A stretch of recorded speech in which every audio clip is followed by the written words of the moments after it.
right, everybody, welcome back to the Purple Friday Show, episode 244. We're all here. We're all here. You know, this is going to be the new norm. You know, everybody's got kids. Everybody's got responsibilities now. So, you know, we will do these shows as we can. Whoever shows up, shows up.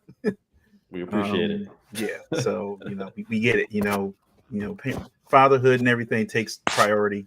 So if you got things to do, we got things to do. That's what it is. But anyway, football's back. I was super excited last night. I mean, like even by like 7 o'clock, my wife was making fish tacos. So I was like, that was a good little meal during the game and everything. And they had a little audio issue, obviously during the Black National Anthem. You saw how everybody saw that. Yeah. They just had the crowd mic'd up or whatever, but her mic was coming through obviously the PA system in the arena, but through NBC or whatever, you know, it's preseason for everybody. This is their first telecast. Shout out to the fans that thought that was Jill Scott. Yeah, right. Everybody's like, who is this? Because I'm like, it's Philly, right? So I'm like, I thought like, okay, they got Boys to Men to do the national anthem. It would have been makes sense. Come on. Yeah. Jill Scott was like, nah. It was Jill not. Yeah, it was not Jill Scott at all.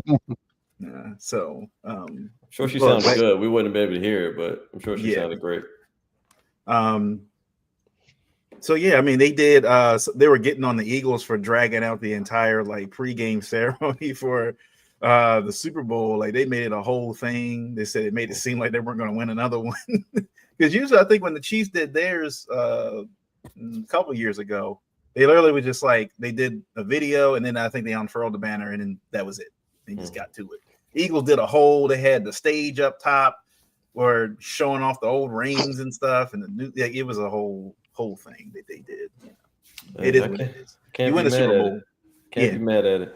Can't be mad. Yeah, I'm like, I don't think the players were out there. They were in the locker room. So it's no, I think it was just Brandon Graham, who's retired now, and I think that was it. It was even Jason Kelsey wasn't even there for that, which I thought he shows up to everything now in Philly. So I was kind of surprised he wasn't even there.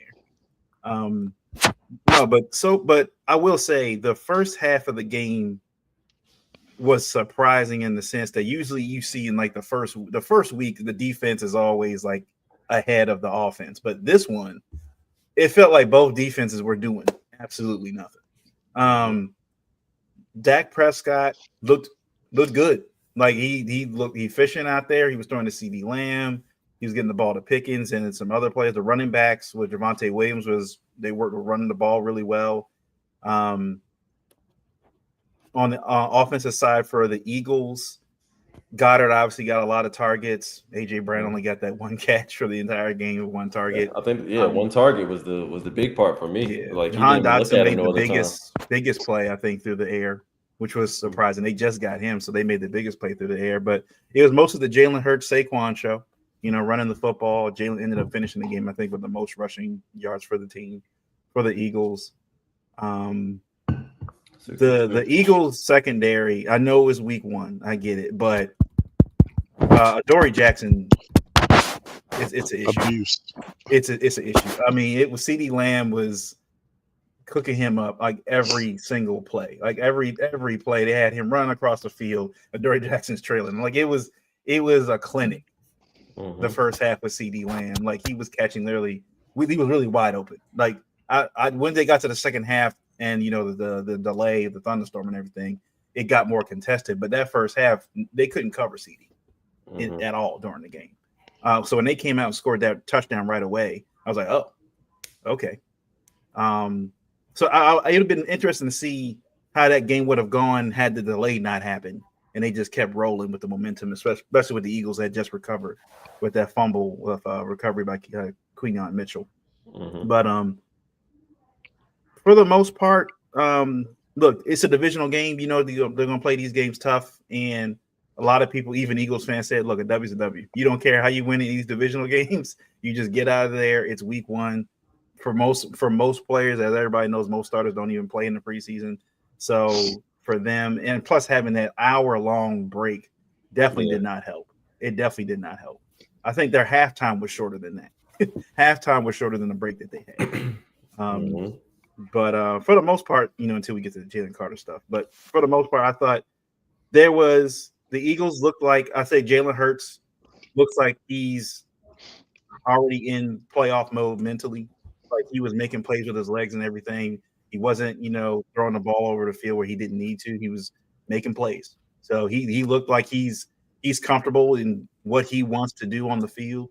So that's nice to see him. And Dak on the other side of the ball, if he can stay healthy, that Cowboys offense, once they get into rhythm and stuff and get more people involved, that Cowboys offense looked like they could at least put up some points. Now the defense, on the other hand, it took them until like late in the third quarter to get a sack. Yeah. So finding the pass rush for the Cowboys is going to be an issue, but it was a decent week one game. It was a decent game, and I felt the effects of it this morning because I was like, I was gonna go to sleep and I ended up staying up till 12:45. Yeah, me too. Me too. No, same. Yeah, if this game taught you anything, it's how valuable your defensive line is. And you can see that on both sides of the ball. When Jalen Carter went out, you can tell that the Eagles were just completely susceptible to the run. They were just pretty much gashing them up the middle. I've never seen Javonte Williams run that well. I mean, we've seen him run well, but I think in this game it looked a little bit different because no one expected it. No one expected them to come out and have a phenomenal run game because they couldn't really run the ball the last couple of years like that. So the fact that he came out and they were running the ball that well tells me that Jalen Carter is absolutely necessary on that Eagles team for them to go where they want to go. And two, they don't have very much depth at that position because if he goes down, it doesn't look like they have too much that's going to pick up the slack. So, and then when you go on the other side, you talk about Jerry Jones all day, but that Micah Parsons getting rid of him, that hurts. That hurts. It was a struggle for them to get a sack.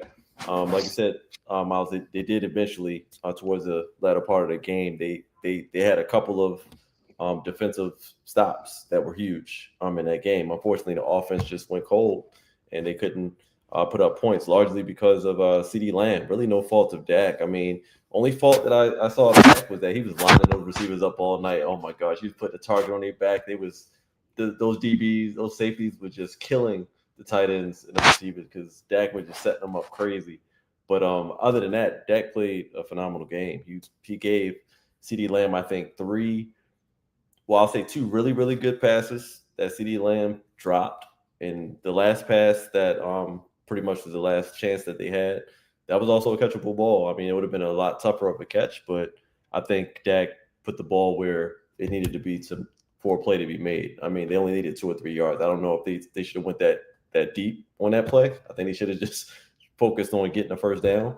But also, we saw Dak scramble, one time in that game?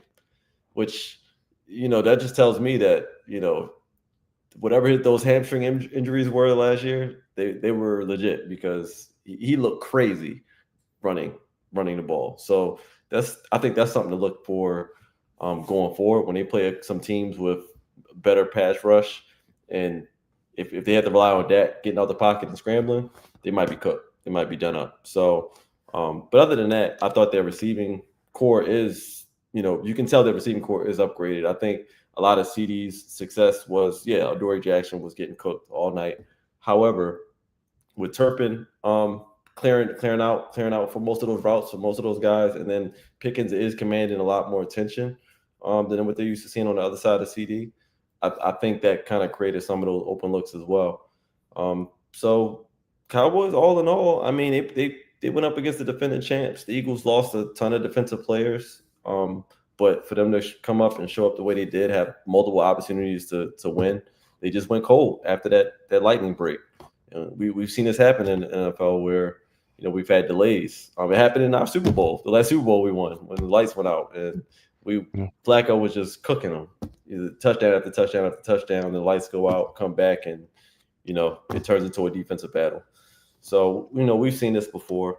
As far as the Eagles, I would be concerned, not only with their secondary, which I don't think their secondary might be as bad as what it looked in this game, but it does look like with the absence of Darius Slay and the other guys they lost on defense, it Cowboys went directly at those weak points, and it seemed to pretty much work for most of that game. But we'll talk about it more later. I think just all in all, very exciting game. I was not expecting the offensive back and forth that we saw, but very, very awesome game up into the delay part.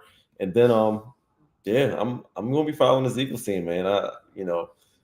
Just watching some of the media. I live in South Jersey, so I'm getting all of the Philly media and news when I wake up. They didn't seem as thrilled about that game. It was a division game. They did get the win, but it wasn't a whole lot of hooting and hollering from what I saw. It seems like they have more concern than anything, just as far as the makeup of the defense and things like that. But can't knock Jalen Hurts. The boy balled out. He made it look easy too. So all in all, good game. Eagles got the dub, but it was definitely some funny business going on with gambling in this game. I can't put my finger on it, but it was some weird things. No passing touchdowns, stuff like that. Very weird, but good game to watch though. Yeah. It kind of it's rough because what would that game have been without the delay? I think we've all said it. I had that thing being a 40 ball on both sides at that point. The delay comes, and then the offenses just look all out of sync. And to be honest, who knows if the Eagles win if that delay doesn't happen? I mean, granted, the fumble and whatnot, but that Eagles defense is getting cooked, and that Dallas offense was looking like they couldn't be stopped. Unless it was themselves. I mean, Mhm. CD had a bunch of drops, which fumble. is insane. Yeah, and then I mean, to be honest, I was really impressed with Dak for the most part. Granted, he does look like he has Aaron Rodgers' legs now, but like he was putting some mustard on those throws. Mhm. Like that one SED drop, that was a nice bullet, and CD could just not catch that. Went right through his hands, bounced off his helmet. Good thing it wasn't picked. But overall, I kind of feel like Philly has a lot to be scared of right now. I am not. Adoree Jackson, they need to be calling somebody to come in here and take Adoree Jackson's spot. I don't know if they need to make some moves within their own secondary. But that's who's going to get picked on. And we saw early in that first half, once they started getting a couple throws on Adoree, they kept going right at him, and they were having success. So that's very concerning for the Eagles. I think they need to be concerned about Jalen Carter getting suspended for one, maybe multiple games, because I think. I don't know if you all said in the chat last night, but the NFL may make an example out of him. This is prime time. Everybody in the world watching. First game of the season. And you don't even give us a chance to go to commercial yet. You're spitting in his face from jump.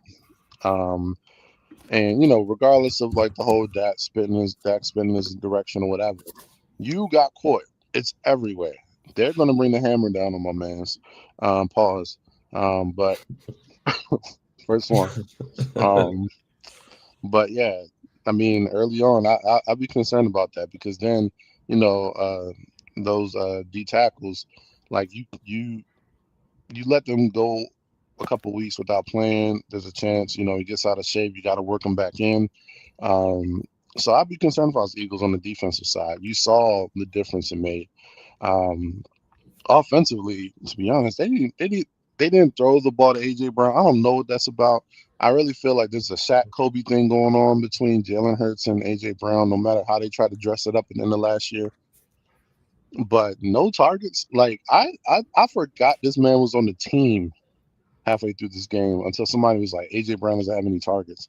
I'm just like, yo, I haven't seen him flash on my screen. I don't know what was going on. Granted, they didn't need to because they were unstoppable on the ground between Jalen Hurts, Shipley, Dylan, Saquon. They were just moving the ball on the ground. And they didn't really have to throw the ball like that. I mean, Dallas Goedert was just sitting there wide open on every comeback route, just chilling. So, like, their game plan, they didn't really need A.J. Brown to go off. but that's a little weird. That's a little weird and something to look at for the rest of the season. On the other side with Dallas, I was really impressed with this offense, with this receiving core. Um, and I think Javonte Williams looked really good. He hasn't looked that good since his rookie year before he hurt his knee. So like seeing him doing that, that's good for Dallas, but I don't know if that was just a product of Jalen Carter being out and them having to like figure out things on the fly with their rotation. But their offense definitely looked good. I think if it wasn't for the delay, they'd probably put up 30-something points. Um, I think Pickens, you got to watch that because I think y'all said it earlier. I think before we went live, is that man is just a head case, and he showed himself to be that right off the rip. He didn't even like give us 3 games to like start thinking he turned the corner. He was like, nope, straight off the rip, boom, unsportsmanlike. Boom, let me go. I forgot what he did. What was that the other thing he did? I forgot. But it would look like a WWE move where he grabbed the guy by the helmet and looked like he was trying to spin him or something. Like it was weird. Yeah. He didn't get called for it, but it was like, yeah, you look like a WWE move. Yeah, man was playing Street Fighter in the secondary. But no, like Dallas has a lot to be excited about. I think, I like the way they were playing defense in that second half. I like, them trying to generate a pass rush in different ways. Dante Fowler is trash. But yeah, I think I'm more bullish on Dallas coming out of this game because I thought they'd be like a 4-win team this year. I think they're going to be a lot more competitive than I thought. And then Philly, you have some concerns. Definitely have some concerns, especially with the Redskins in that division. Yeah. No, yeah, it's looking back, and like I said, the secondary is an issue. Even the linebacking core is an issue because like after a while, Jalen Ferguson started, getting some catches as well from the middle of the field, so they got some issues there. It's still a young defense. They played really, really well towards the end last year, but Super Bowl hangover. Guys were out partying, guys going on shows and doing all kinds of things and stuff, and I think they commented on Patrick Mahomes and they said he looked like he lost some weight this year. He's like, yeah, usually, after the Super Bowl, we got all these events and stuff I'm supposed to go to, and I didn't have that this year. So I was able to kind of, chill on food and all this other stuff and, indulge in myself. So the Super Bowl hangover is real. They do have a pretty tough schedule. I think they showed it I think I was listening to the Rich Eisen show podcast yesterday, and they were talking about breaking down their schedule. Like it's not easy.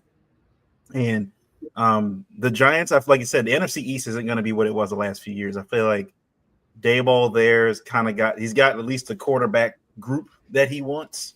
They have a really good defense, I think, with Kayvon Thibodeau there now, Abdul Carter as well. So I think they're going to have and Dexter. I think Dexter Lawrence is still there. Dexter Lawrence is there as well. So that defense for the Giants is going to be a little bit better. And like you said, with the Commanders, they got Terry McLaurin back. You still got Jaden Daniels to deal with. So it'll be interesting to see how they deal with teams with more mobile quarterbacks. Like you said, with Dak Prescott not moving around a lot, it'll be interesting to see how they deal with Jaden, with more mobile quarterbacks and everything. Now, to the Jalen Carter issue, I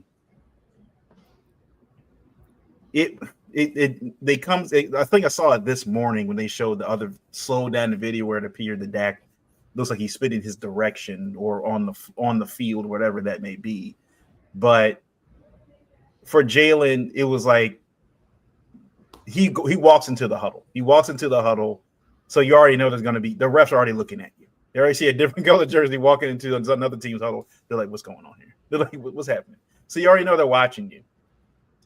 And then he does it, and then it's like I don't know if you guys saw there was a clip of a black cheerleader, like gave him a side eye as he walks by, like disappointed. She looked disappointed. She looked like they were like his. I don't know if his like grandma or whatever. Some ancestor came down, was like, "What are you doing? I raised you better than that." Like, come on now. Like you saw fans yelling at him as he was going off the field, like cursing at him, like, idiot, all this other stuff. Like, right beginning of the game, you're one of the best players they've had the last 2 years. I mean, you're like a Aaron Donald type to their, Eagles defense. You're that anchored on that defensive line. That changed the entire defensive line scheme for them. They're like, you gotta get back, you gotta get out there. Like what? Like not even taking a snap and getting off the field. So I told my wife was telling me, I think Trey, you said the same thing. Your wife said that like it felt like there was some gambling or some sports betting stuff going on. Yeah. They felt that the spread was, because I said I don't think they accounted for the thunderstorm. Had the thunderstorm not happened, I think Travis is right. It would have been 40 to 35, something crazy like that. It would have gone through the roof. Mm-hmm. So it did feel like with it felt, I don't know, too ominous. Like right. You didn't even take a snap. Really? Yeah. Really? Like, you know, and it's the way he spit. It's not one of those things where it's like, did he? I'm not sure if he if he was talking and it was egregious. Nah, it was like yeah. Nah, yeah, like I'm like, yeah. So it did feel like, I don't know if Jerry paid him a little bit. He paid him some money, you know, because I'm like, look, after watching I just finished watching the Dallas Cowboys doc, and they were really talking about how when he signed Deion, and basically through the Nike deal, we're able to get Deion for more money. I don't know if you guys heard about the Pablo Torre expose coming out about the Kawhi Leonard and his issue with the stuff with the Clippers, but it sounds very similar to what Jerry did with Nike to get Deion Sanders on the Dallas Cowboys. So I wouldn't put it past Jerry, you know, with this doc coming out, to try to, you know, push things a little bit more in Dallas's favor. You know, especially early in the game, it felt like Dallas was getting all the calls. They're getting all the pass interference calls, all the holding calls. Everything was going Dallas's way. So it just, I don't know. We're in week 1, and they're already off. We got conspiracies already, you know, even before the game was even over. But I know whoever, you know, if his mom's still alive, dad's still alive, I don't know, whoever raised him, whatever. I know they called him and laid into him. I know when he got into that locker room, he got a call from somebody like, I know you did not go on national TV and just spit on somebody. Like, when you do that, I don't care what sport it is, when you spit on somebody, like, I'd rather you hit me than spit on me. I'd rather you hit me. Just hit me in the face. Don't spit on me. That's nasty. That's just like the lowest thing you can do to somebody. It shows complete, like, this discontent, like, for somebody, like, you despise their entire existence by spitting on somebody like that. And now I will say, I feel like the Eagles, whatever the suspension is going to be after this, the Eagles are going to probably contest, like, look, he didn't even play a snap in this game. So, I mean, technically you'll say he got suspended for this one. So I'm like, he didn't play a snap. So I'm like, but I think, like you said, Travis, I think I wouldn't be surprised if they do 2 or 3 games for him. Yeah. For this. Now this was, like I said, if this was a 1:00 game on Sunday, you know, this, you know, whatever. But yeah, you don't do this on the opening night game of the season. Everybody's watching. 30 million people, whatever, how many viewers watch, whatever. No, that's egregious. You just can't do stuff like that. I'm sorry. Yeah, it's putting a stain on the product.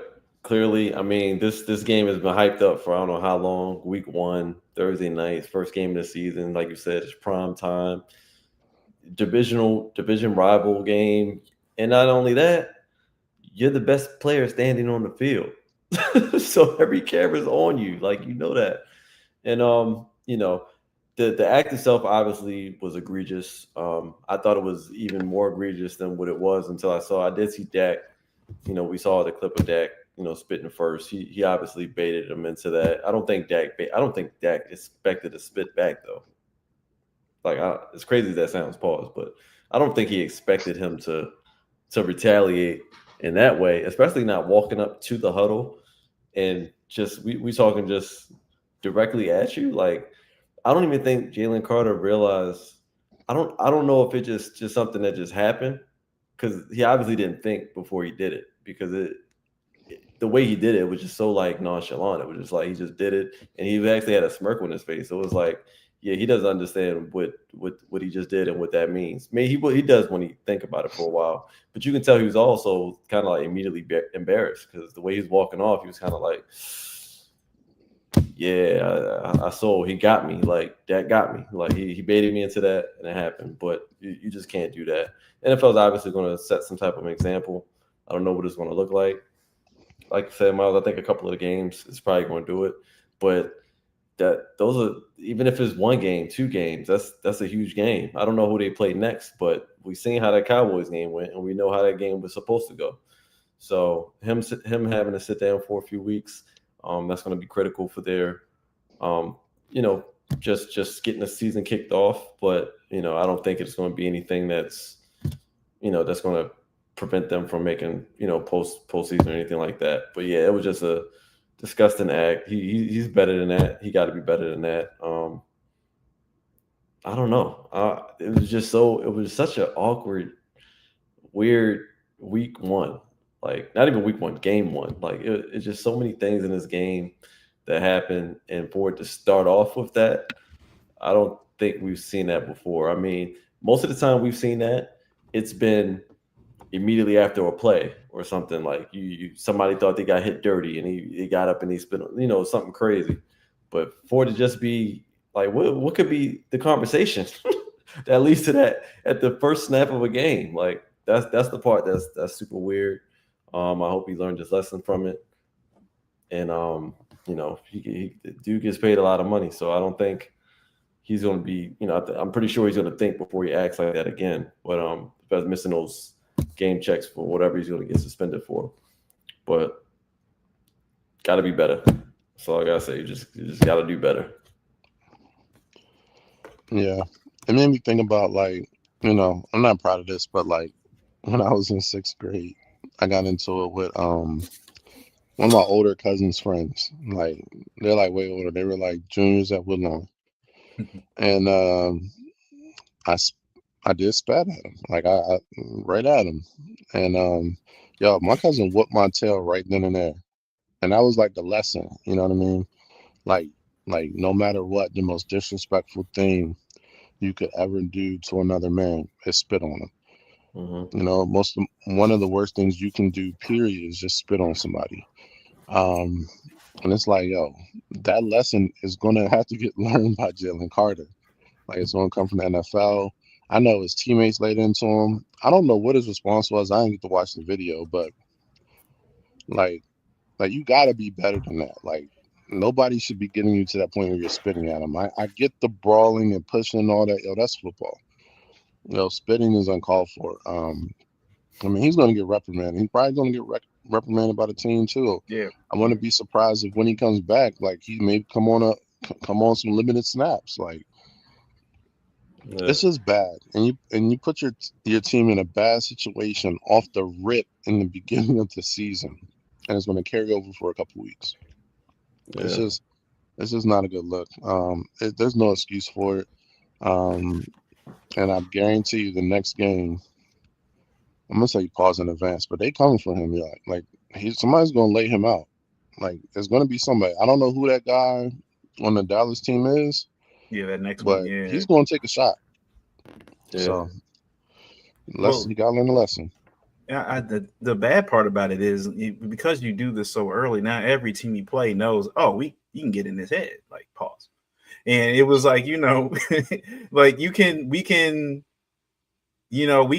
rattle you. I don't like it was talking to him and stuff. We can even mimic maybe, spitting at him or something like that. He just spits at you. Like this is a huge tell and stuff. And I saw the video that he did, I think yesterday. It was like, it won't happen again. It can't happen again. Things like that. I wouldn't be surprised even if he plays when he does come back and plays. I wouldn't be surprised if the Eagles you're not getting this game check either. Like I know the league has said you can play today, but you're not getting it. You're going to forfeit at least 2 game checks, 2 or 3 game checks, regardless of what the suspension is. Because it's just an issue where he doesn't appear to have any character issues. Obviously there was an incident in Georgia with the speed racing thing, and he's had some drinking issues, before at Georgia. But it didn't appear he had that not in Donna Sue trait, to him, at this point. But like you guys said, I wouldn't be surprised, from week to week now, when he does come back and play, whoever winds up against him on the other side is going to be, just getting at him, Mm-hmm. like all game, just waiting for him to mess up and cause a personal foul, 15-yard penalty. So when I remember, like I was eating my taco. And I was just sitting there, and the referee was like, unnecessary. What was it? Unsportsmanlike conduct, number whatever 90 something is kicked out of the game. I was like, what? I was like, what did he do? He kicked out of the game for unsportsmanlike conduct. I was like, that. Oh yeah, okay. Okay. I also want to not excuse Dak Prescott in the situation. I mean, Yeah. obviously, he's not probably going to get reprimanded for anything, but I know spitting on somebody is different than him spitting at the ground, but he was spitting in his direction and he was using it as a sign of disrespect as well. Yeah. So Mm-hmm. it sucks that, like, you know, he's just going to get away with that. But I'm not going to say that's equally disrespectful, but that's still going down that road of something that you just don't do to another grown ass man. Just don't do that. And I think that it's unfortunate that nobody cares that he initiated that whole thing. Jalen Carter is 100% like, he's a scumbag for doing that at all. Yeah. I don't care what somebody does to you. If he didn't spit on you, then you don't retaliate by doing that. But Dak still, you know, it's kind of like he wanted to do that. That's enough. To me, telling me, you showing me that with you want to spit on me. how quick he retaliated. Yeah, I was like, you wanted to spit on him. Yeah, like for Dak to just spit at the ground at your feet or whatever the case, that to me is not equally disrespectful, but it's enough for me to still consider that to be disgusting as well. So I don't want to excuse him in that, because I feel like that was some, I'm not going to curse the word I want to say, but I think it was some B word ish as well. Because, you know, if those two linemen weren't right there, I guarantee you that would not have happened. If those two linemen shoulders were not just standing right there and he walked up between them, it wouldn't have went that way, I promise you. So I just think that was corny. No, I'm with you on that.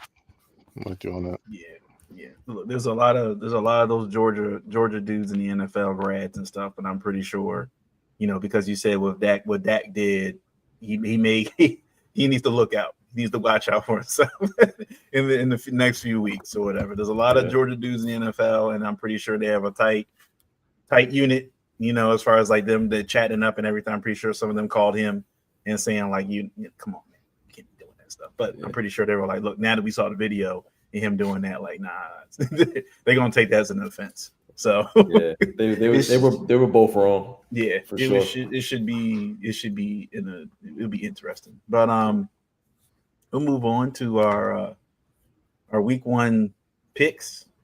What's going on this week? So obviously, I think all of us, I can safely say, all of us had the Eagles, you know, winning this game. Let me see. I want to present here. Let's get this image file up. It won't let me. Okay, whatever. Anyway, so the next game, well, not next game, but tonight, we have the Chiefs and the Chargers. Obviously, Rashawn Slater's out. Amari Hampton is getting the start over Najee Harris because Najee Harris injured his eye doing some fireworks stuff. So he's not playing tonight. And it's in Sao Paulo, Brazil. So it's probably amazing scenery, you know, in Sao Paulo, Brazil. Weather's probably great right now and everything. This will be the second game, because I think last year was the Packers and Eagles last year in Sao Paulo, Brazil. So, you know, they're calling this revenge tour for the Chiefs. I don't know about all that. Everybody's been, you know, hyping up how, you know, lean Travis Kelce looks now. He looks faster, whatever that may be. Feels in the best shape of his life. He's getting engaged to Taylor Swift.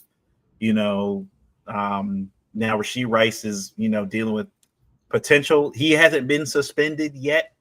He's still waiting on the NFL, I think, to decide what that's going to be. So he's active for this game. He's active, as far as I know. Like I think they said they weren't going to decide anything until December. I think the NFL said they weren't going to decide anything. Why they wait so late, I don't know. Maybe it's something to do with the court case. I don't know what's going on. But I think Hollywood Brown is going to be active. Xavier Worthy is active. So they have their full complement, I think, of wide receivers for this game. Steve Spagnuolo is still defensive coordinator there. Why nobody tried to sign him to a head coaching job, I don't know. Like, why do you leave him there? He's not playing. Rashee Rice isn't playing? No, he's not playing. Okay. So I don't know what the rule is. I know they said the NFL wasn't deciding anything until December about a suspension. By that point, it's already too late. They got 3-4 games left by that point in the season. So, Because it's a neutral site, guys got to go literally south of the hemisphere to play this game. Those games are always interesting, especially the London ones. How those pan out. It could be a blowout. It could be one of those games that's like what happened last night, where it was like at that second half of the game where it's just defense. Like it's not a high scoring game, not much going on. I do feel like with the issue with Rashawn Slater at left tackle is going to be an issue for the Chargers the whole season. Losing an all-pro like that at that position, and we all know how important left tackle is to every team. Pat Mahomes, I get it. They're gonna be doing a lot of quick stuff. There gonna be a lot of quick throws and stuff, getting the ball out of his hand. Like they're not gonna want Pat Mahomes to take any hits in this game at all. So I expect the Chiefs to kind of air it out mostly. I'm not sure what their running game situation. I think Pacheco is still the running back there. Mm-hmm. Yeah, I think Pacheco's still the running back. Yep. So Kelsey's gonna get heavy dose. Look, it's in Sao Paulo, Brazil. He just got engaged. Kelsey's gonna get 10+ targets. He's gonna get 10+ targets. That's gonna happen. So I'm gonna pick the Chiefs. This game, I'm gonna pick the Chiefs just because I also don't trust the receivers. They brought Keenan Allen back with the Chargers, and him, and he's decent if he can stay healthy. And I do like Ladd McConkey. I do have him in like 2 of my leagues. I got him 2 of my leagues. There's one guy over there I trust, but he's not gonna be a guy that's gonna stretch the field for them. And I don't know if they really. I just don't know if it gets to a point where the Chiefs are up by 10 points and the Chargers have enough ammo to catch up, play catch up with them. So. Yeah, I think and this is kind of a tough pick for me. My mind just says I want to just say the Chiefs, but I do like what the Chargers have going on offensively. I think they've greatly upgraded that backfield. Omarion Hampton, I think he's going to look pretty good for the Chargers for some reason. I just feel like he's going to be off to a quick start. And Ladd McConkey, I think he's probably the main reason why I think they're going to be successful throughout the year. But yeah, I think I had to go with my gut with this. I think I'm going to stick with the Chiefs. I mean, it's still Patrick Mahomes. Patrick Mahomes haven't had to play a football game since they got blown out by the Eagles last year in the Super Bowl. So I can only imagine that he's been itching to get back on that field. And, I would probably be more confident in picking them if Rashee Rice was a part of that receiving core. But he's not. But I still feel like they got enough to do what they do. Isaiah Pacheco is healthy. He obviously he runs the ball hard when he's out there, and I think they got Kareem Hunt still backing him up. And defensively, they we'll see what it's looking like, but they're probably going to be pretty solid defensively. And the Chiefs are just one of those teams where you gotta, until they show me that they're not going to win. I'm going to pick them at least in this game against the Chargers team, who's been largely inconsistent, in most seasons. But I do think the Chargers roster has upgraded a little bit offensively, and but I just don't know how sold I am on early season Justin Herbert. He has his stretches of being great. He has his stretches of being pretty mid, and week 1, I just don't know where he's going to be at, but I have an idea where Mahomes is going to be at week 1. So I'm going to just go with the Chiefs. Man, I think it's going to be the Xavier Worthy show. Like, I know Rashee Rice is out. I think I just read he's going to be back week 7. Yeah. But Xavier Worthy is the most electrifying player on this offense out of everybody. Hollywood, whoever. Like, he has the ability to take a short screen and take it a distance. So I think tonight you're going to see the Xavier Worthy show. They're going to get it out in the flats to him, quick screens, bubbles, slants, and then maybe take some deep shots, maybe some jet passes. I think you're going to see a big dosage of him. Kelsey's going to get his targets, but I think you're going to see them try to get the ball a lot to Xavier Worthy. I think you'll see him shine tonight. And on the other side, I mean, Joe Alt is left tackle for the Chargers right now. What's his name on the Chiefs? George Kalafakis, whatever. He's Something gonna have a field day Karlaftis, with Joe George Alt. Karlaftis. That's his name. Yeah, Yeah, whatever Karlaftis. his Yeah. name sounds is. about right. Yeah, he's gonna have a field day with Joe Alt. So I think that's scary if you're Justin Herbert. Um, I think it's going to be a competitive game, but I think when it comes down to it, you're going to see that defensive line of the Chiefs get to Justin Herbert, and that's going to be the difference in the game. I think it's going to be like a one-score game, Chiefs winning. All right. Next game we got is Raiders Patriots. Interesting game with Pete Carroll taking over the helm there with Geno Smith now as his quarterback. You got Brock Bowers there, Ashton Genty. So not all in all a terrible, Raiders squad. I'm not saying they're going to be a 10-win team, but they're going to be. I think they'll be watchable this year for sure. And then we got the Pats with Drake May. You got Mike Vrabel there back, there now with back home in New England. Everybody's expecting Drake May to kind of take that next step, to the next level and stuff. So that should be an interesting game. Only because it's that West Coast to East Coast trip early in the season. I wouldn't be surprised, honestly, because it's week one, if the Raiders haven't already been on that side of town already, just to get acclimated. Like it's week one. Why even wait till Friday to fly up? Let's just get over there Wednesday, Thursday night. Just get acclimated and everything to the weather and all that stuff. And for the most part, the weather's similar on each coast right now, so it's not too crazy. It should be an interesting game. Pete Carroll, Mike Vrabel, I think, are two decent head coaches, both with new teams.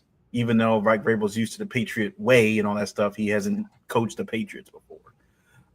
So that I think I'll give the slight advantage to the Raiders, just with Geno being an experienced quarterback, and then Brock Bowers with his 1,000-yard season last year. If Brock Bowers can put up 1,000 yards with Aiden O'Connell as his quarterback, he could go off, with a seasoned quarterback like Geno Smith there. And then I'm interested to see what Ashton Genty does. I'm interested to see what Ashton Genty does in his first game. So I will give a slight edge to the Raiders in this game.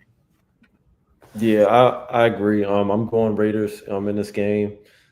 Pretty simple. I just think their offense is just upgraded tremendously. Geno Smith, Ashton Genty, Brock Bowers alone. The new guy, is Jacoby Myers still over there? I think so. Yeah, I forgot Diggs. so. Diggs with the Patriots. Diggs over there. Yeah, but Diggs won't be out there today. So all right. I mean, in that game. So it's like, I do like Drake May. I'm not, I'm not, off the bandwagon with Drake May. I do think he's going to be okay. But yeah, I just think offensively for the Raiders, Geno and Brock Bowers and Genty just already, I just think that's already going to be enough to get them the W in this game. I'm not too sure just as far as like how their line is structured, what they got on the defensive front. We're just gonna have to see. But just based off of what I'm looking at on paper, I'm gonna go with Oakland in this game.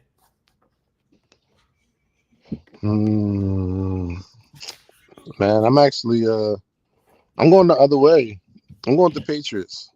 I'm not as bullish on the weapons up in Oakland. Ashton Genty's young. I don't really trust that line. I'm not threatened by Jacoby Myers. But Brock Bowers, I think, is the weapon. Geno Smith is a high volume thrower, but he turns that ball over. I look at the Patriots. Stephon Diggs, I don't know if he's healthy, but they got him playing. Oh, you playing? Okay. Yeah, he's not on the injury report no more. Oh, okay. I thought they was holding him out for a few weeks. Okay. Yeah, Demario Douglas. Look, my Flames alum, fellow Flames alum, he looked good last year. A lot of people slept on him, but he produced pretty good last year. And I think the key is, I think the Patriots have a star in Henderson, the running back from that was on Ohio State last year. I think he's a star. I think it's going to be a close game. I don't think like the Patriots are going to like overrun the Raiders, but I think it's going to be a close game. But I think the Patriots are going to win. I just think they have. I think they have more explosive capabilities. with the weapons that they have. And I think Drake May is going to take a step forward. I don't think he's going to be great. I think he's going to be better than mediocre, which is what he's been. And I think Geno turns the ball over. I think that's where he's at in this point in his career. He's a Flacco, high volume thrower. Oh man, turns the ball over. So I got Patriots. Next game is Dolphins Colts. We can skip that one. Yeah, I mean, Tyreek Hill's not a captain. Take that for what it is, whatever you want. I don't know what's going on in Miami internally. You said golf and Colt and versus the Colts. Who's playing? No, Dolphins. Colts. Dolphins. Oh, I thought you said. I don't know why I heard Jared Goff. Oh, right, yeah, no, no. It's still like this is whatever. I'm not betting on this game, so it doesn't matter. Giants, Commanders. As we talked about, I think earlier with the Commanders and the Giants, this should actually be a pretty good game. With the additions the Giants have made in the offseason, what Jameis Winston is adding to that QB room, whatever. Like that video of him, and I think preseason game 4 of Jackson Dart and him eating the W and stuff like that. Like it's I don't know. It's just because it's New York, it just fits, right? It got to be the show. But this will be an interesting game to see. Jayden Daniels entering the second year. You know, how does he perform in this game? Everybody's, we saw CJ Stroud go through the slump. Did Terry McLaurin and his contract fiasco have any kind of impact on this offense at all? Who's running the ball? With the Commanders, now that Brian Robinson got traded to the 49ers, so we'll see. It should be a good game, though. It should be. I'll give they're at home. I'll give it to the Commanders. Man, and I think the crowd will be crazy too. So that's going to be Commanders. Yeah, I'm giving this to the Commanders. I just think Jayden Daniels. It might be one of those games. I think he can get it done in a lot of different ways without needing too much around him. I think Terry McLaurin. He got paid, but it's not his first rodeo. I don't think his contract is going to impact him, too much. I think he's locked in. And Jayden Daniels he creates plays just on the whim. And I think, I don't have a reason to think that he's going to slow down in doing that. I don't think he's going to have similar of a slump like we saw with CJ Stroud. I think that was a lot different. We saw Stroud kind of not be able to do anything in that second year in comparison to the rookie season he had. But I think, even though the Giants have definitely upgraded their roster, I just don't see them going into Washington and winning week 1. I just don't, I think a better game might actually be probably the Cowboys, honestly. But we'll see. We'll see how it goes. I think Jayden Daniels gets it done in this one, though. Yeah, I think this is going to be a close game, though. I got the Commanders, but I think it's going to be a close game. I think the Giants are going to be way better than they've been in a while. I think they have some sneaky good receiver options. I just think they were just held back by quarterback play for so long. Mm-hmm. Like, they got Malik Neighbors. Wan'Dale Robinson is like, he reminds me of Brandon Stokely back in the day. Just playing in that slot, making key first down catches. And then what's my other guy on the Giants? Darius Slayton. I think he's pretty solid. And there's somebody else. You got Theo Johnson. I think he's pretty good. And then that defense has a lot of players. Shout out. They got my man Bo Braid over there. Hope he gets some run with them. Bo Braid, yeah. So, I think they're going to be sneaky good. Well, I don't know playoff good, but just better than they've been. So I think this is going to be like a really close game. And I think it's going to be one of the ones where Jayden Daniels and Scary Terry pull it out at the end. Pause. Pause. Just to speed things up, we're going to just cover like the most important games at this point so we can get to the Ravens. Bills. We're going to do the Lions, Packers at 4:25 in Green Bay. Micah Parsons. Will he play? Won't he play? I don't know. They said he's going to have to get a shot, because he's got a issue with he's got a back sprain problem. The Packers, I think, wouldn't have given that money if they felt like it was going to be a lingering issue. However, I understand it is a divisional game and stuff, but the back is not anything to play around with. if he lands on it wrong or something, or he gets twisted or turned by, one of the tackles or something, and he sprains another, like it could get worse. So it's one of those things where if I'm the Packers, I'm being very cautious with him and making sure that he's okay before we send him out there. Or if you're going to do that, you send him on very few packages. Very few. He doesn't know the defense. He doesn't know the calls, all that other stuff. He's going to probably need some time to use. So if you need to put him out there just on clearly pass rush downs, okay. But I think they'll be very limited and very careful with him out there. It'll be interesting to see on the Lions side, though. Both coordinators gone, go get head coaching jobs. How's the defense going to look? Offense still got Amon-Ra St. Brown, still got Jahmyr Gibbs, still got David Montgomery, still got Sam Laporta. The Jared Goff of it all is going to be interesting. How does he bounce back from the abysmal game he had in a divisional playoff game against the Commanders? That's going to be – he had a terrible, terrible game and looked like old Jared Goff in that game. Does he get that out, get out of his head and get back to what he was the first 15, 16 weeks of the 2020-24 season where he was just, throwing darts out there? So that's going to be interesting to see. And then, of course, on the Packers side, Jordan Love. Everybody, I don't know if you guys have heard this week, everybody's picking the Packers to be a Super Bowl contender now. Now that they got Micah Parsons, they are now picking the Packers to be a Super Bowl contender. They haven't won the division in like 4 or 5 years. They had the receiver injuries last year. They got Matthew Golden in the drafts. He's expected to be good. He better be. I got him at least 3 of my draft, 3 or 3 of my fantasy teams. Same. Still got Josh Jacobs, but Jordan Love is expected to take that next step. That's where it's going to have to be. So it's going to be interesting to see a divisional game at home. Does Jordan Love take that next step? I will say, because of the changes and the overhaul that they've had in Detroit with the coordinators, I think the Packers have the edge because they already have the system in place. I don't know what the system is going to look like in Detroit. If it's going to be similar on both sides of the ball to what Aaron Glenn did there and what Ben Johnson did on the offensive side and defensive side, respectively. But I'm gonna say, because it's at home, I'm going to give that to the Packers, not by a lot. Was it plus? Definitely by a plus. That's a plus 3. It's a plus 3. It's -3. It's a -3 for the Packers at home. It's going to be a close game. I think it's going to be a fun game. But it's going to be interesting to see how the quarterbacks play. Does Jared Goff get over the terrible game he had in the divisional playoff? And does Jordan Love now meet those expectations that everybody seems to be placing on him and the Packers now this year? Yeah, I didn't realize we had so many good games.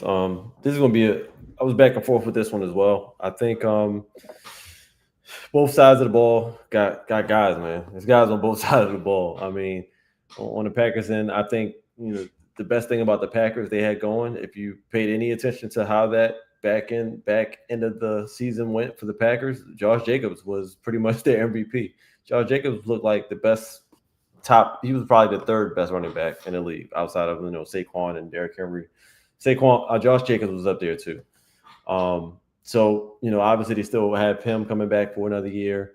Like you said, Miles, they picked up Matt Golden. We don't know what that's going to look like. We don't know how that's going to translate to the league yet. But, with the speed he has, I'm expecting that he's going to make them better.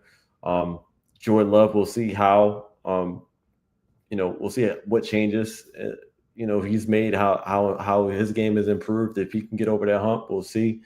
And, Tucker Kraft, they got a good tight end over there as well.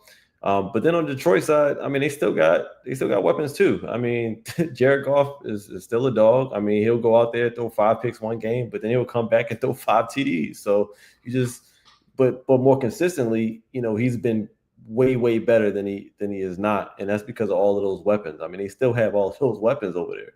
We can't forget about Amon-Ra St. Brown. We can't forget about Jahmyr Gibbs, David Montgomery, Sam Laporta. Like they just have a star-studded offense, and I think that. Even though they're changing, systems potentially, I think they're still going to keep a lot of that in because their main thing in Detroit is they're using everything that they got against you. And depending on how that Green Bay defense is going to look, we don't know. I mean, they lost, they don't have Jair anymore. Not quite sure of how they're going to just look overall. I mean, the addition of Micah Parsons obviously should make them better, but we just have to see how the game goes. I don't know if he's going to be a factor or not. So I'm gonna pick Detroit in this game only because I just feel as though they just got more guys over there. Their offense is still what their offense is, no matter who's coaching it. They got too much talent on that side of the ball, and I think it's going to be offensive game. I don't know. I'm not saying the defenses aren't going to show up, but it's going to be some points scored, and I think Detroit is just going to score more of them, honestly. So I just trust Jared Goff right now and the weapons he has over Jordan Love right now. Outside of Josh Jacobs, I just don't know what he's going to have at his to his benefit in that game. But I got Detroit in this one. I trust them more. Yeah, I think this is going to be a real iffy game. I'm gonna go with Detroit because like I'm actually really bullish on Green Bay's offense. Because like last year they had like one of the best young receiving corps. Like when we're talking about like really young, really experienced, but they helped get into the playoffs with Josh Jacobs. But I was looking at the injury report. 4 of their top receivers are questionable for this game. I think of their like rotation of receivers, only Matthew Golden and Romeo Doubs are like not on the injury report. And then their starting corner is also questionable. So it's looking kind of sus on the Green Bay side. Detroit looks hella healthy. So I think Detroit had the advantage regardless of health, but I think this gives them a clear advantage. I wouldn't be surprised if this is a 2-touchdown game if those receivers don't play. I think that puts Jordan Love at a big disadvantage because I think those receivers bailed him out a lot last year. And there's no way you're just beating this team with just Josh Jacobs.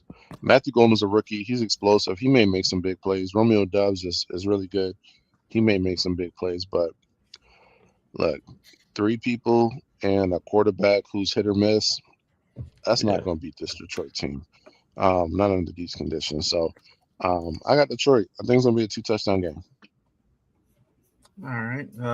Let's move on to we'll do this one more before we get to the Ravens. We'll do Steelers Jets. So Aaron Rodgers goes back to New York, scene of the crime, goes back there.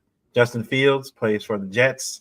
He gets to play his old team. They bailed on him after week 4, week 5. Aaron Glenn's the new head coach over there in New York.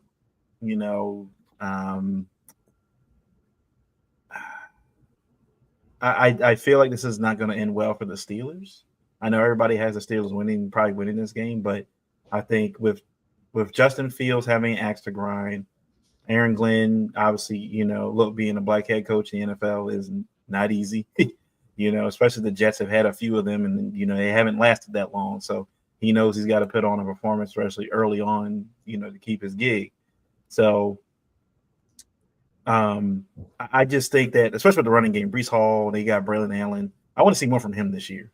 I don't know anybody watched Braylon Allen when he was in college, but that dude was like Ron Dane when he was at Wisconsin. Like Braylon Allen was just like a better version of what Ron Dane was when he was at Wisconsin. Like they need to have that kind of combination that what Detroit has with Jahmyr Gibbs and David Montgomery. They need to do that in New York. They got the guys to do that. They go ahead and do that. Please, get Garrett Wilson the ball. I don't know what to do. Like, this man has been through the ring. Like, I don't know if the kind of luck you have to literally have some of the worst quarterback play in the first 4 years of your NFL career. Garrett Wilson was one of the better wide receivers coming out of the NFL, coming into the NFL when he got drafted. And he's had trash play at quarterback since he's been there. Trash quarterback play since he's been there. Get him the ball. Find a way to get him the ball this year. It's not his fault. It's clearly not his fault. Like, no matter what the contract negotiation stuff come up, he's like, dog, look who you had me throwing the ball. Get him the ball, please. Now, on the Steelers side of the ball, Aaron Rodgers is 41. He's married to somebody in his imagination at this point because no one's ever seen her. So he said he's married. I don't know if that's true or not.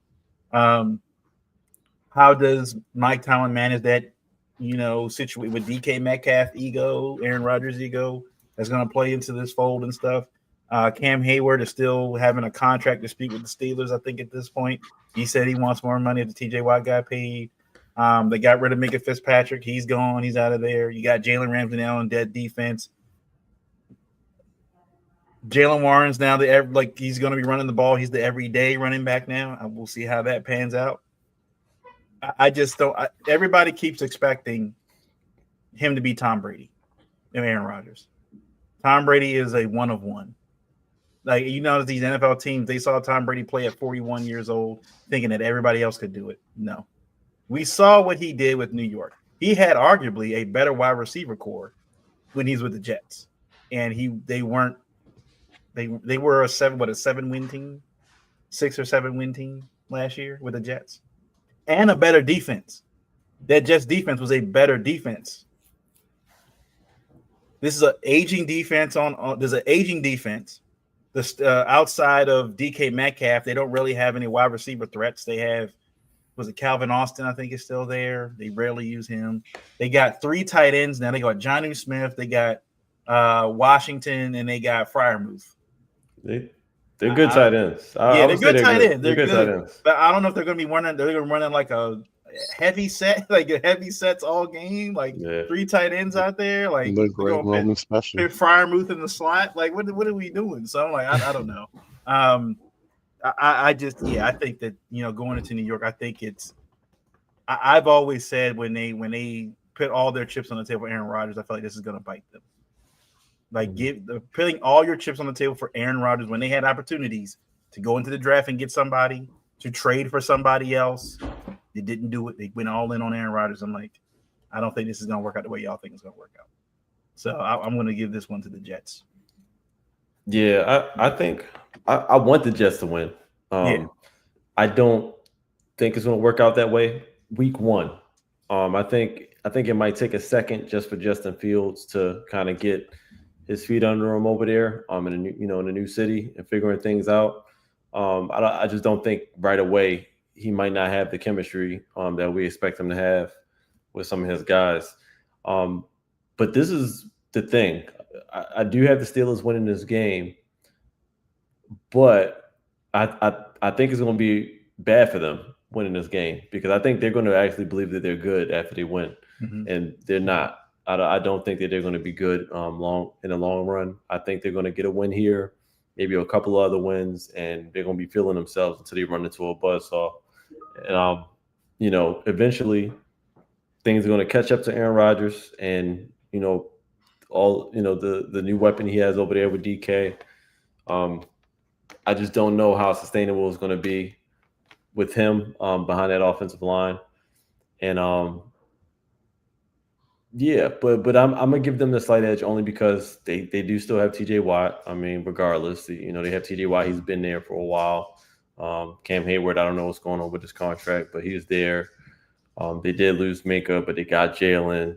So they still got guys over there. But offensively, I just think that, they're going to start off hot. I think they're just going to have a good first game or two. But that's going to be to their detriment because they're going to run into a team that reminds them of what they actually have going for them this year. And I don't know.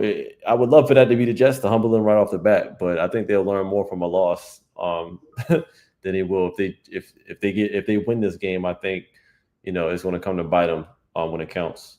So I'm still pick the Steelers in this one this week just because I'm not quite sure what I'm getting out of Fields yet over there in New York. Yeah, I think I'm gonna go Jets. I just trust their weapons more. I think they're a more well-rounded team than the Steelers. And the Steelers have a lot of injuries in their secondary right now. They don't have a lot of depth. So I think, the game plan is aggressive. It involves getting Garrett Wilson the ball. I think you can definitely beat this team. And I think the concern with the Steelers is you have not going to call him a one-trick pony, but you have a deep threat in DK Metcalf. You don't really have much on the possession side of things. I don't trust Jalen Warren as a RB1. The Steelers line has been shaky for a while. I think this is the perfect game for the Jets to come out and just smack them in the mouth. I think they could. I think they can definitely. The Jets will definitely take this one. Hope so. All right, now on to the game we all want to talk about. The game that Sunday night matters. football. Ravens at Bills. Ravens go back to the scene of the crime, sort of. I hate this, the narrative they always, it's a revenge game for the Ravens. Like, it's not a revenge game. It's week one. If it was a revenge game, it'd be the playoffs. I'm like, regardless of the Ravens win or lose this one, I'm like, we still want to beat, we're going to have to probably see them again in January. That's when we really want to beat them. That's the revenge game. And hopefully it's in Baltimore this time. But going into this game, look, we already know, look, the Ravens and the Bills are mirror images of each other, with how things are going. And Josh Allen has his MVP.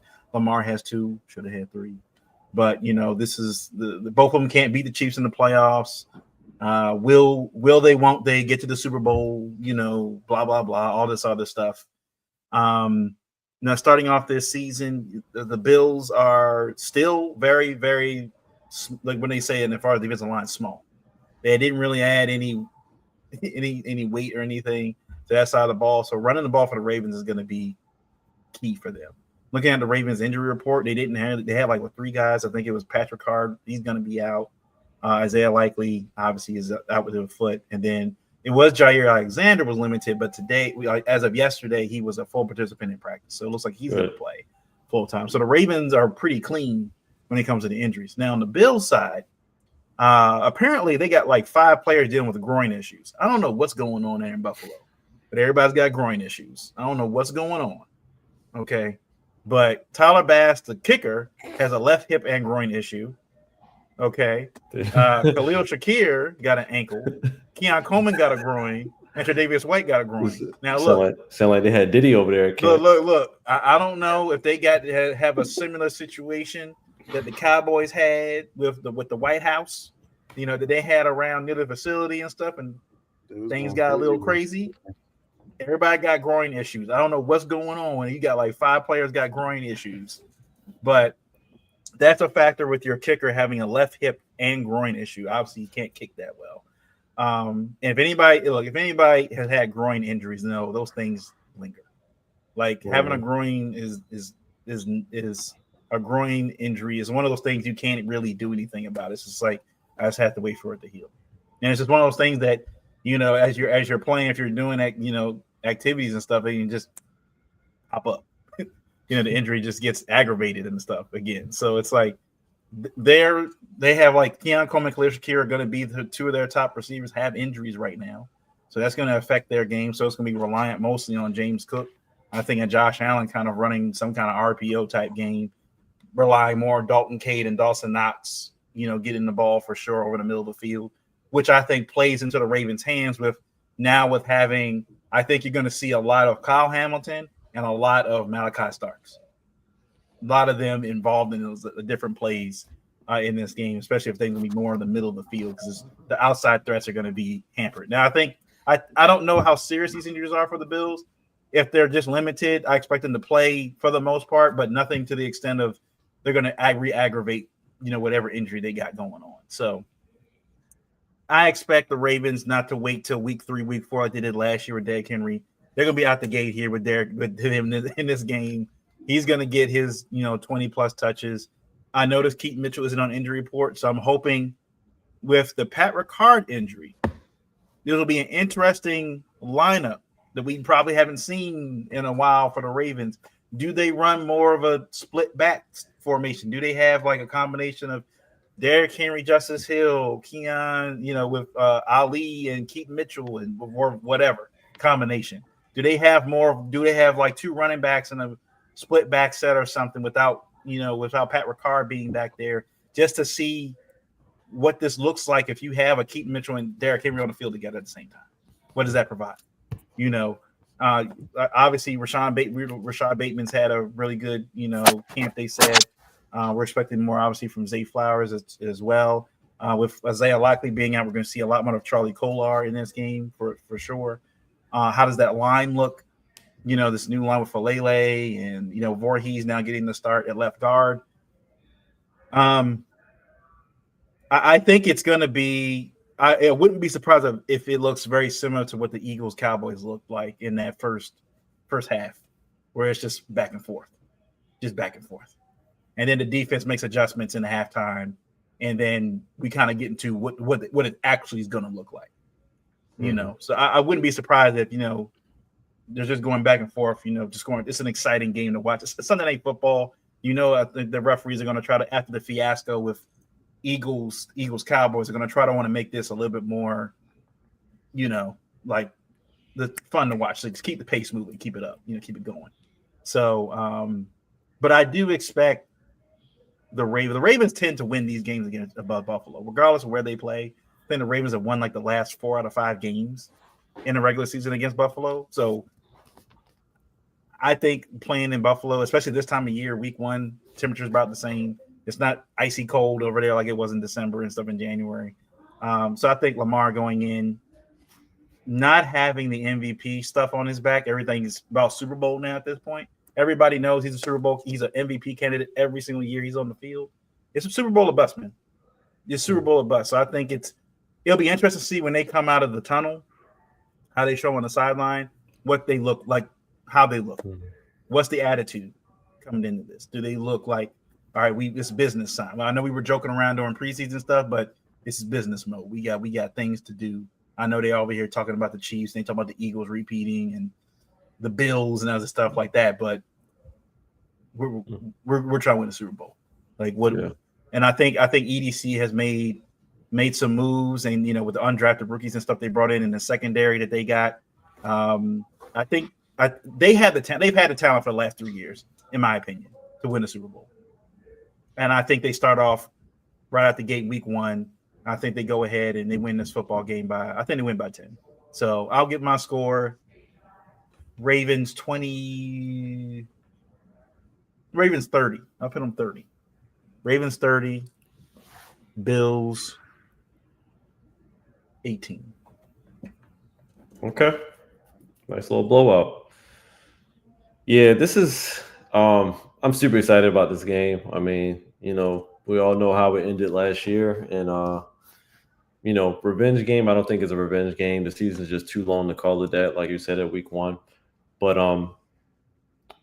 it's just Ravens, our roster is crazy. When you look at it just from top to bottom, on both sides of the ball, it seems like we have the roster to literally do what we plan on doing. And just to start off, obviously, you know, with our offense, Isaiah Likely is not going to play in this game, but you know, there's no shortage of talent for him to throw the ball to. I mean, he still got Andrews out there. I think Lamar is probably going to make it a point earlier in this game to kind of get Andrews involved.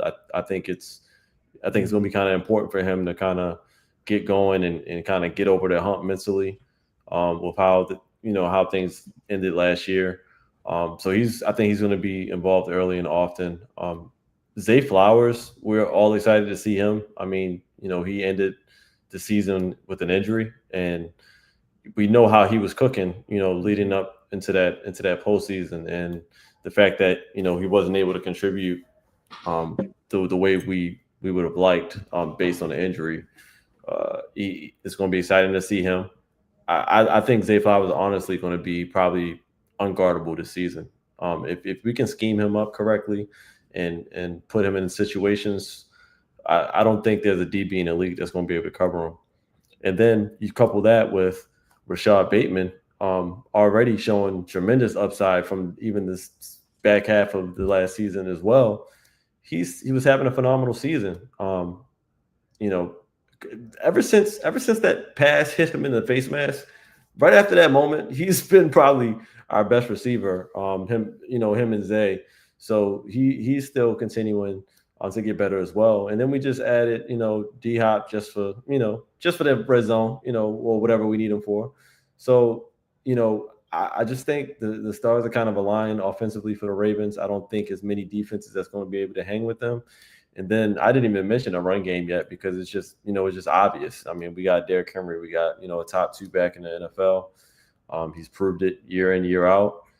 I want to see, like you said, what they're going to do without minus Patrick Ricard, like as far as what run schemes they're going to do, if we're going to do more toss plays or whatever the case may be. We're going to do, you know, hit them with the screens.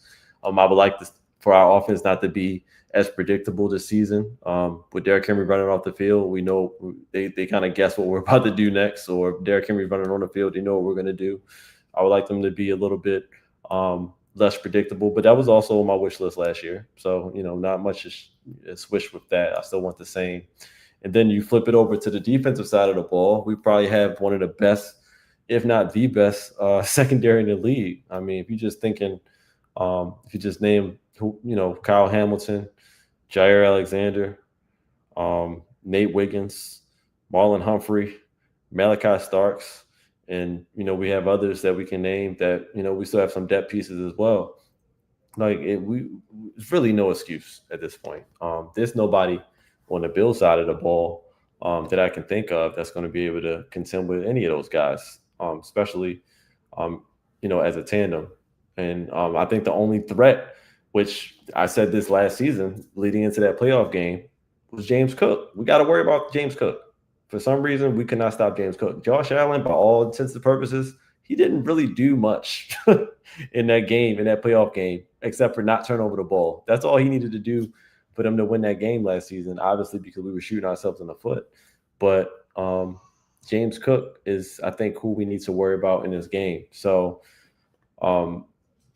that's pretty much how it's going to go. I think this week 1 game is going to go similar to how we played them earlier in the season last year. I think we're going to roll them in Buffalo to start. And yeah, I just think it's going to be a big stats day for Lamar. With all the weapons we have, he's going to spread the ball. I wouldn't be surprised if 8-9 different receivers touch the ball in this game. And I think score wise, I'm gonna go a little bit higher than you, Miles. Would you say 30? I'm gonna go 35. I'm gonna go 35 points. I think we might give up 21. I'll go 35-21 in this game. And maybe the 21. I think the 21 points that the Bills score is probably going to come a little early in this game. I think maybe just figuring things out, maybe a blown coverage or something. But I don't think they score much in the second half. So 35-21 Baltimore. All right. Yeah, I kind of have the sentiment that Miles has. Like, we're just a much larger team than them. I was just like going through the roster, and I was like, "Damn, they're small." But I think the injury to Ricard is key. I was thinking about it, like when what's my man name on Twitter, Rami? Hoodie Ramey? Yeah, like he was saying, man, put them receivers out there and let Lamar go to work. I think that might be the game plan. I mean, I think we're gonna get the backs involved. That's our identity. I wouldn't be surprised if we just spread it out, and really attack them with over the middle throws, and then take some deep shots. Pause again. Going crazy. But I think you'll see us like just be very aggressive on offense, because when you look at the Bills roster, and I could just be totally overblowing this, but I don't see anything to be scared of at all. And it makes you even wonder, like, the issues we had last year, which we know what those are. But I think overall, like, we have a chance to really put up some points. But I think on the other side of the ball, we're a much better team on defense this year. I don't think we lose much from Pierce being gone. I think we've been we have some good depth on the D-line. I think we can be solid against the run, but I'm also not threatened by their receivers. I'm not threatened by Keon Coleman. Khalil Shakir, he can do his thing from the slot, but I think Marlowe's there to shut it down. And then I think the biggest thing is, if we're able to put Kyle Hamilton in that box, he's going to do what he does. Oh, man. Yeah, I had to throw that out there. But I think overall, like, we're a much better team. I think people are overrating Buffalo a little bit, and I see us starting the game. It's going to be evenly matched, like you all said early on. But I think we're going to pull it out. I think 30-17 is my score.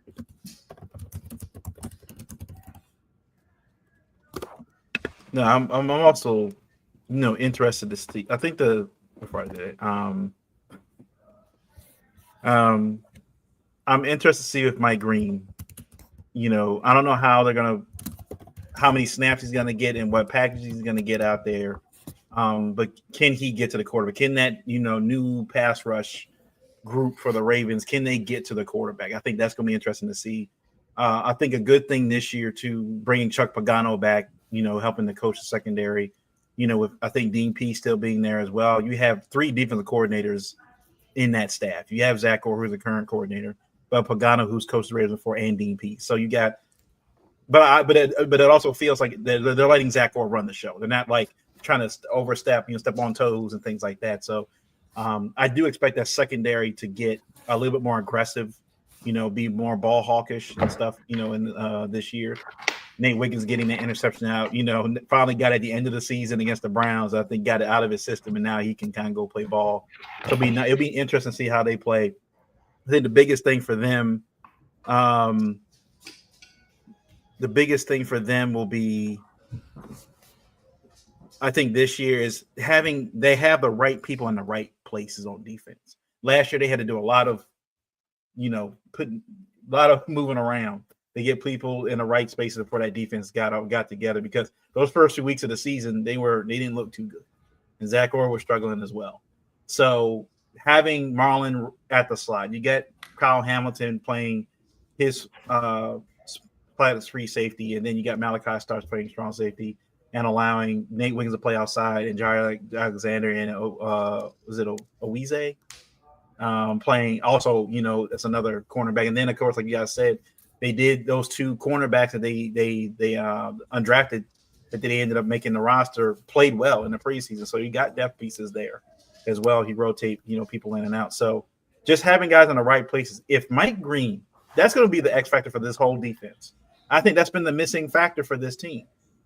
If he can provide pressure to Josh Allen and force him to get the ball out, or take unnecessary hits or whatever that may be, and just kind of get him rattled during the game, that's enough for me. I don't know if he's going to get a sack in this game because it's his first professional game playing away, but if he can provide pressure of what we saw in preseason and what we saw in camp, for him making the moves and doing all kinds of pass rush moves, if he can provide pressure and make Josh Allen get out of his spot, that's going to be, if he can make Josh Allen get out of his spot and the Ravens can play contain and not let Josh Allen run around on him and stuff, this Ravens defense could be special this year. I think that's going to be the thing. And I think going into the playoffs, we expect the Ravens to get to the playoffs, is making sure that everybody shows up to play this postseason. I think what we saw with the Eagles last year and the Chiefs for many years is it's been everybody contributing to winning in the Super Bowl, winning those playoff games. And it feels like the last few years have just been on Lamar to do it. And everybody, you saw Mark Andrews drop the ball, fumble the ball, and everything else like that. Zay Flowers is hurt. The defense is not getting any takeaways, not getting any sacks, any defensive pressures. That's going to be the key, I think, for the Ravens. I think for us, from all the way now through January, we kind of we already know what to expect. The Ravens, in my opinion, have been the best team in football for the last 3 years. Can they do it in January? That's what's going to matter to me when it comes down to it. I think they're going to be there. Can they do it in January? Can they play? If they play that level they play in regular season, I don't think it's a question the Ravens are in the Super Bowl this year. But the question is, can they finally get over that hump and get there? That's going to be the question. Yeah. So, anything else before we end the show today? Anything? I got nothing, man. Yeah, what you guys eating for Sunday? First Sunday football. What you got lined up? What you got lined up to eat? Anything have you thought about it yet? That's a good question. I mean, I got the in-laws coming up too. If I get on a grill, it has to be in the morning. I'm not. Yeah. Once 12:30 hit, I'm finding my place on the couch, right? I'm flopping down. Everything's got to be put up. So yeah, I don't know, man. I've been doing a lot of grill food lately. I don't know if I even want that, or if we're just ordering something pizza and wings, or I don't know, man. What y'all got? Give me some ideas. I mean, I need some inspo.